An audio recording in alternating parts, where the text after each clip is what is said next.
Beth Brown, Director of Customer Success for IHT. The purpose of this video is to help our customers problem solve and troubleshoot compatibility issues with your IHT software. First thing we're going to do is right-click on the icon. A window will appear. At the very bottom of the window, click on Properties. On the next screen, we are going to go to the tab that says Compatibility. After we go into that tab, we're going to go to an area that says Compatibility Mode. And for most people, there's going to the box here where it says Run this program in Compatibility Mode 4. We need to check that box. Click the arrow down.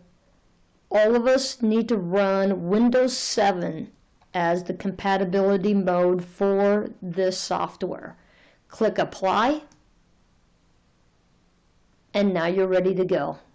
Please email me or call me if you're still having problems with your reader or getting your monitors to respond to the readers. Thank you.